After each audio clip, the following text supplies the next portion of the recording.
The Gears series is the sole reason for why I left the PlayStation ecosystem in favour of the Xbox. The original Gears of War is one of my favourite games of all time. The sequels Gears 2 and 3 were also fantastic and continue to improve the series and genre. The games were dark, full of over-the-top action and jaw-dropping beautiful. However, more recent entries in the series have begun to feel stale. With the Coalition taking the reins, I can't help but feel that the epic Gears formula has begun to run its course.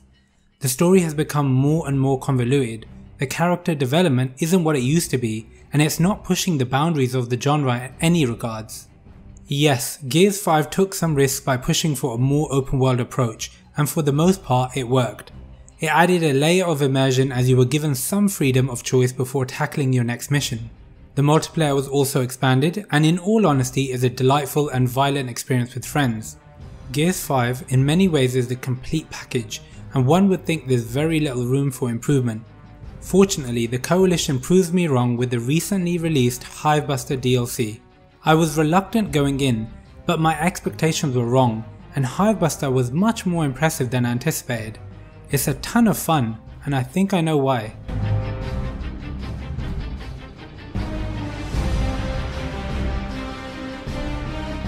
Hivebusters is an origin story and focuses on an entirely different cast. By definition, we are reintroduced to three characters who we have already met in Gears 5's escape mode. Mac, Lahini and Keegan are members of the Scorpio Squad that destroy swarm hives, hence the name Hivebusters. We also see the return of Colonel Victor Hoffman, a series regular and practically unkillable at this point. Hoffman employs Scorpio Squad, who we come to learn have been misled by Hoffman in thinking they are on a sanctioned COG mission. What was once a COG haven on Pahanu, a beautiful tropical island, has now become a sanctum for the Hive and Locusts. It's a simple mission and hence a very basic story. Take the poison developed by Hoffman and his science sidekick, none other than Coltrane's daughter, and put an end to the swarm. The voice actors did a good job of bringing these characters to life and helped them not feel like another generic addition to the series. Each character feels relatable as they either have or don't have a history with the COG, and that leads to some interesting in-game dialogue allowing the team to bond, open up and share their backstories. One thing I'm not particularly fond of is how the story is expanded through item descriptions. There's a heavy reliance on the player to go out of their way to search for collectibles, which tend to be plastered with story elements, and many of these items contain important details. I'd much prefer this is integrated into a cutscene or two, considering the lacklustre story. One thing you can rely on with Gears though is an unprecedented level of gore, violence and action.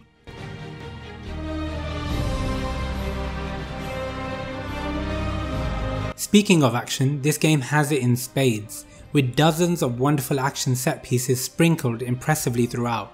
One moment you're defending your wounded in the midst of a volcano from enemy forces, another has you going full on Terminator and shredding locusts with your minigun. Combat to no surprise is fine tuned. I was also pleasantly surprised to see the Jack drone removed from this campaign and replaced with ultimate abilities.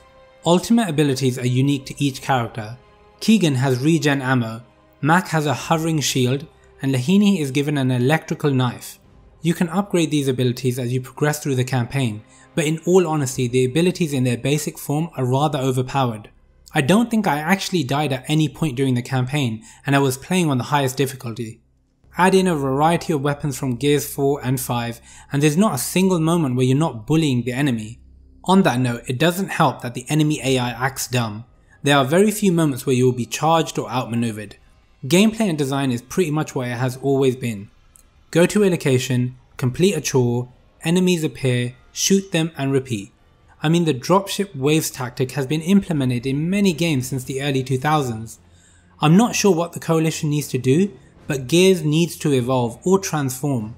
The gameplay elements are close to becoming redundant.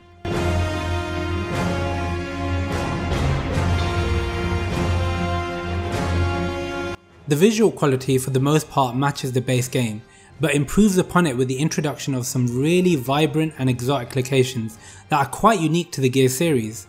Powered by the impressive Unreal Engine, we are introduced to beautiful, dense jungles, bright beaches and fiery volcanoes. And huge props to the art team, there's some fantastic architecture and texture work that brings the island and its architecture to life.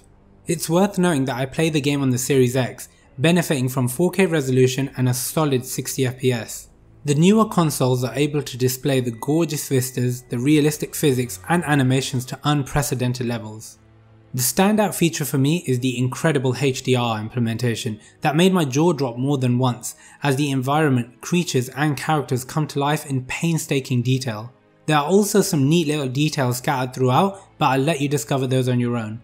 The voice work is top notch as expected, however I did manage to run into some bugs where the audio and cutscenes were out of sync. I'm not sure if this could have somehow been avoided or rectified with a restart, nonetheless it does detract from the immersion. Directional audio is also fantastic. I highly recommend playing with headphones as you'll hear enemies charging you from all directions, bombs splitting away at your ears and the gulch of blood as limbs are torn.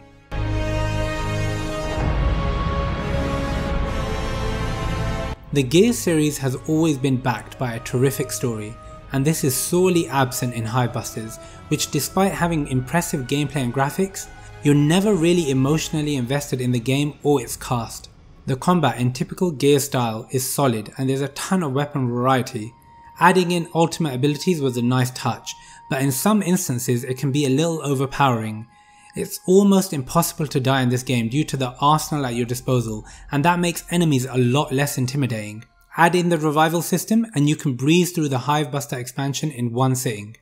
But in all honesty, that's one of the main reasons as to why I had a ton of fun with Hivebusters. Clocking in a total runtime of 3 hours, the Hivebuster expansion chose to go back to its roots, with a more linear approach to its map design. It's guns blazing from the moment you enter the game to the very end, and that's what I loved about the earlier installments in the series. I much prefer this to the sheer repetition and mostly unrewarding skiff exploration sections of Gears 5. Hivebusters is a fun cinematic action game that has oodles of gravitas and raw blood-soaked carnage.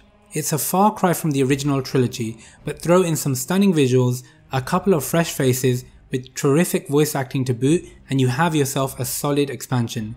Whether it's the use of the new ultimate abilities, the close range gunfights and the diverse environments, Hivebusters ticks many of the boxes and provides an experience that both fans of the series and newcomers alike will find pleasant. And to give credit where it's due, this expansion is available to all Game Pass users at no extra cost. Considering the cliffhanger ending, I wouldn't be surprised to see Scorpio Squad return in the near future.